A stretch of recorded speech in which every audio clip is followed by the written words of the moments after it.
আসসালামু আলাইকুম। ভিন্নরকম স্কুলে তোমাদের সবাইকে স্বাগত। আশা করছি তোমরা সবাই ভালো আছো। আজকে আমাদের আলোচনার বিষয় হলো নবম দশম শ্রেণীর পদার্থবিজ্ঞানের দ্বিতীয় অধ্যায় গতি।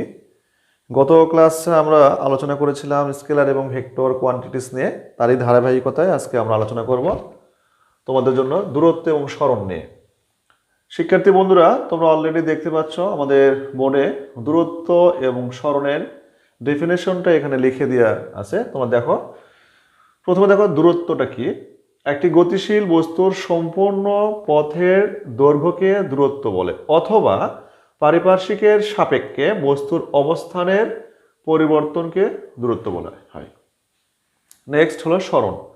কোনো বস্তুর আদি অবস্থান ও শেষ অবস্থানের সংযোগকারী সরলরেখা বা মধ্যবর্তী দূরত্বকে আমরা সরণ বলি, অথবা নির্দিষ্ট দিকে কোনো বস্তুর ন্যূনতম পথের দৈর্ঘ্যকে সরণ বলি। আমার মনে হয় সংজ্ঞাটা বুঝতে তোমাদের সবারই অনেক সমস্যা হচ্ছে, তাই না?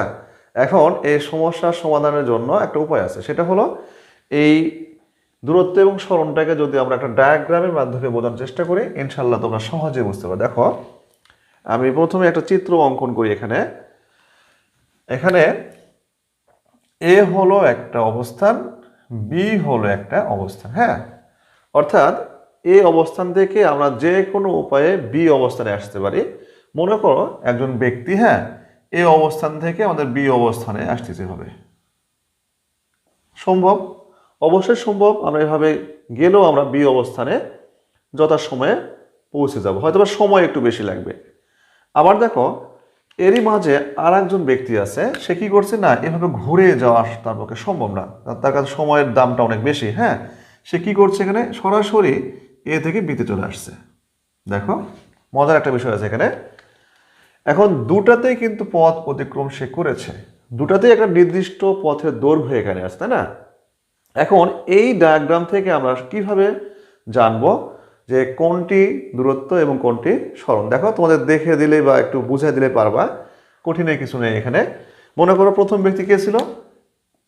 এই ব্যক্তি ছিল। হ্যাঁ, আর এটা হলো কি দ্বিতীয় ব্যক্তি। দেখো, প্রথম ব্যক্তি কি করলো, যে এ অবস্থান থেকে বি অবস্থানে আসছে, এসে সে হিসাব করে দেখলো সে মোট 20 মিটার পথ অতিক্রম করেছে এবং তার সময় লেগেছে সে ধরো 20 সেকেন্ড।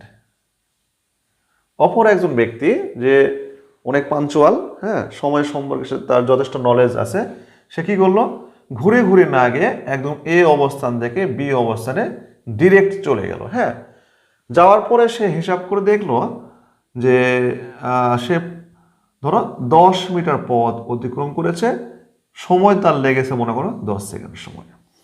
এখন দেখো, এখানে একটা বিষয় আছে। হ্যাঁ, এ ব্যক্তি 20 মিটার পথ অতিক্রম করলো 20 সেকেন্ড সময়ে, অথচ ওই স্থানে মানে দ্বিতীয় ব্যক্তিটা ওই এ ব্যক্তির অবস্থানে গিয়েছে মাত্র 10 সেকেন্ড সময়ে 10 মিটার পথ অতিক্রম করে। তাহলে এখান থেকে বুঝতে হবে কোনটা দূরত্ব কোনটা সরণ।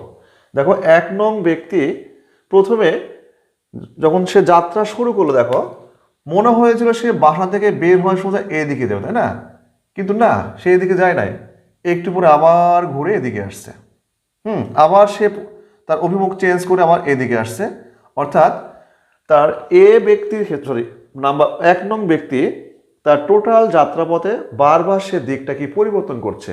এখানে তার দিকটাকে আমরা নির্দিষ্ট করে বলতে পারি না, কিন্তু এ অবস্থান থেকে বি অবস্থানে যখন 2 নম্বর ব্যক্তি আর কি, হ্যাঁ, 2 নং ব্যক্তি যখন আসছে, তখন সে দেখো একদম সোজা নির্দিষ্ট দিকে একদম সে পথ অতিক্রম করেছে এবং পথ অতিক্রম করার পর দেখলো সে 10 মিটার পথ অতিক্রম করেছে। এবং সরণের মধ্যে দেখো সংজ্ঞায় বলা হয়েছে যে কোনো বস্তুর আদি অবস্থান এবং শেষ অবস্থানের সংযোগকারী সরলরেখাটি হলো সরণ।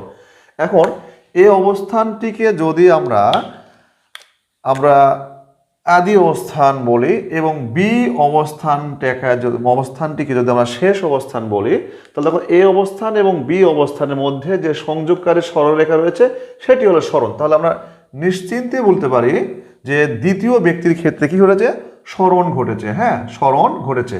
এবং 1 নং ব্যক্তির ক্ষেত্রে কিন্তু সরণ ঘটে নাই, কি ঘটেছে? দূরত্ব ঘটেছে। কারণ দূরত্ব স্পষ্ট করে বলা আছে যে কোনো গতিশীল বস্তু আদি অবস্থান থেকে শেষ অবস্থানে যেতে যে মোট সময়টা লেগেছে, মোট পথ অতিক্রম করেছে, এই মোট পথের দৈর্ঘ্য হলো তার দূরত্ব। এখানে দূরত্বের ক্ষেত্রে কখনোই নির্দিষ্ট দিক মেনশন হচ্ছে না, কারণ সে কখনোই একটা দিকটা ফিক্সড রেখে সামনের দিকে বা তার গন্তব্যস্থলে সে কিন্তু যেতে পারছে না। কাজেই দূরত্ব কখনোই দিক মেনটেন হচ্ছে না দূরত্বে, কিন্তু সরণে অবশ্যই দিক মেনটেন করে সামনের দিকে অগ্রসর হচ্ছে এবং ন্যূনতম সময়ে ন্যূনতম পথ অতিক্রম করছে, এবং সেটা কি? নির্দিষ্ট দিকে। তাহলে আমরা এই ডায়াগ্রাম থেকে দূরত্ব এবং সরণের আরও একটা সংজ্ঞা দিতে পারি। দেখো সরণটা কি হলো, যেহেতু একই জায়গায় তারা গিয়েছে দুজন ব্যক্তি, কিন্তু একজন ব্যক্তির ক্ষেত্রে সময় বেশি লাগলো এবং সে মোট বেশি পথ অতিক্রম করলো, কিন্তু 2 নং ব্যক্তি ওই 1 নং ব্যক্তির অবস্থানে গিয়েছে কিন্তু তার সময় কম লেগেছে এবং কি তার পথের দৈর্ঘ্যটাও কম, তাই না? তাহলে এই দুটো কম্পেয়ার করলে আমরা সরণের সংজ্ঞাটা দিতে পারি যে নির্দিষ্ট দিকে, দেখো নির্দিষ্ট দিকে ক্ষুদ্র সময়ে ন্যূনতম পথের দৈর্ঘ্য হলো তার সরণ। তাহলে সরণে কিন্তু একটা বিষয় একদম ক্লিয়ার যে অবশ্যই সেখানে নির্দিষ্ট দিক মেনশন করতে হবে। তাহলে শিক্ষার্থী বন্ধুরা, আমরা মনে হয় সরণ এবং দূরত্ব বিষয়টাই মনে হয় একটু হলো বুঝতে পেরেছি। সরণ হলো নির্দিষ্ট দিক মেনটেন করে যাচ্ছে, আর দূরত্বে কিন্তু নির্দিষ্ট দিক মেনটেন করে যাচ্ছে না। কাজে আমরা বলতে পারি দূরত্ব হলো একটি স্কেলার রাশি এবং সরণ কি? একটি ভেক্টর রাশি। কারণ ভেক্টর রাশি গত ক্লাসে আমরা বলেছিলাম যে রাশি প্রকাশ করার জন্য মান এবং দিক উভয়ের প্রয়োজন হয়। দেখো সরণের কি আছে? নির্দিষ্ট দিক আছে এবং মান আছে, সময়টাকে তোমরা মান ধরতে পারো এবং তার পথের দৈর্ঘ্যটাকে একটা মান ধরতে পারো। কাজে সরণের নির্দিষ্ট দিক এবং মান থাকার কারণে সরণ হচ্ছে একটা ভেক্টর রাশি। ঠিক আছে? দেখো দূরত্বকে কিন্তু আমরা ডি দ্বারা প্রকাশ করব এবং সরণকে কিন্তু আমরা এস দ্বারা প্রকাশ করব। আমি এখানে লিখে দিয়েছি দূরত্ব হচ্ছে ডিস্টেন্স এবং সরণ হলো কি? ডিসপ্লেসমেন্ট।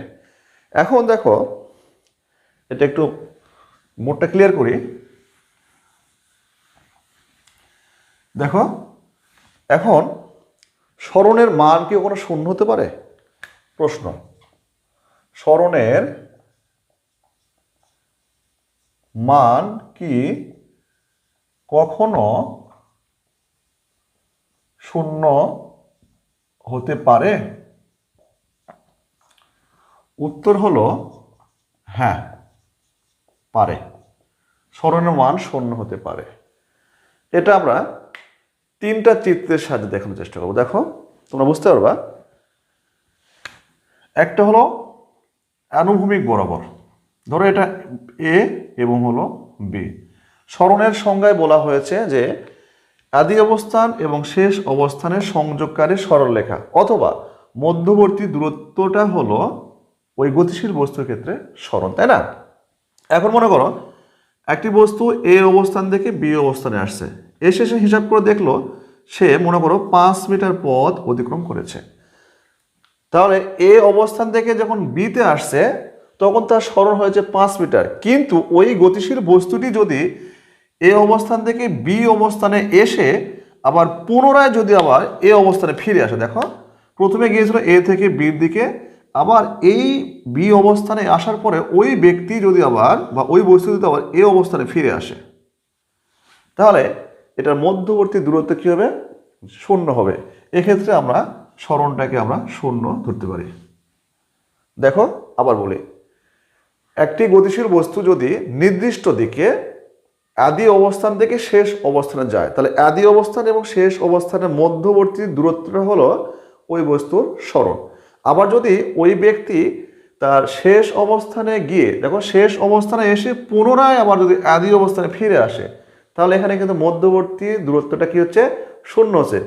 এই কারণে বা এই অবস্থায় আমরা এই বস্তুর ক্ষেত্রে তার সরণটাকে শূন্য ধরতে পারি। তার মানে কি সরণের ক্ষেত্রে সরণের মানটা শূন্য হতে পারে। এটা হলো কি? আনুভূমিক রেখা বরাবর। আবার দেখো যদি আমরা লম্ব বরাবর কল্পনা করি, সে ধরো দেখো এটা মনে করো একটা লম্বা, হ্যাঁ। এটা হলো আমাদের ভূমি, এটা হলো কি ভূমি, আর এটা হলো কি ধরো উঁচু ছাদ, বিল্ডিং এর ছাদ মনে করো, হ্যাঁ ছাদ, হ্যাঁ বিল্ডিং এর ছাদ মনে করো। একটা বস্তুকে যখন আমরা ভূমি থেকে সোজা নির্দিষ্ট দিকে উপরের দিকে, হ্যাঁ নির্দিষ্টভাবে উপরের দিকে নিক্ষেপ করা হলো, সে অবশ্যই একটা বেগ নিয়ে যাচ্ছে। তাহলে এই ভূমি থেকে ছাদের দৈর্ঘ্য মনে করা হচ্ছে 15 মিটার। কত মিটার? 15 মিটার। এখন দেখো ভূমি থেকে একটা বস্তুকে নির্দিষ্ট দিকে 15 মিটার উচ্চতায় নিক্ষেপ করা হলো, তাহলে এই ক্ষেত্রে এই বস্তুটির সরণ হবে কত? 15 মিটার। কত মিটার? 15 মিটার, কারণ নির্দিষ্ট দিকে যাচ্ছে। আবার যদি এই বস্তুটি ছাদ থেকে পুনরায় ফিরে আবার ভূমির ওই নির্দিষ্ট বিন্দুতে ফিরে আসে, অর্থাৎ নিক্ষেপণ বিন্দুতে যদি ফিরে আসে, তাহলে দেখো মধ্যবর্তী দূরত্বটা কি হচ্ছে? শূন্য হচ্ছে। কেমনে শূন্য হচ্ছে? ভূমি থেকে ছাদের দিকে যাওয়া 15 মিটার এবং ছাদ থেকে ভূমিতে নিক্ষেপণ বিন্দুতে ফিরে আসতে আবার 15 মিটার, তাহলে কত? 0 না? এক্ষেত্রে এই বস্তুর সরণটাকে আমরা শূন্য ধরতে পারি। আবার যদি এটা এরকম হয়, সে মনে করো যে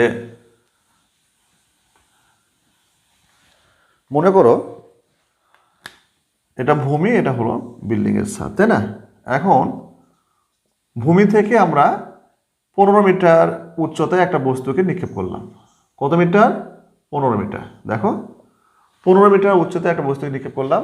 এখন বস্তুটির সর্বোচ্চ উচ্চতায় গিয়ে কিন্তু শেষ বেগটা শূন্য হয়, তাই না? তাহলে কি সে আর উপরে উঠতে পারে? কখনোই না। এই অবস্থায় বস্তুটি কিন্তু অবশ্যই ফিরে আসবে।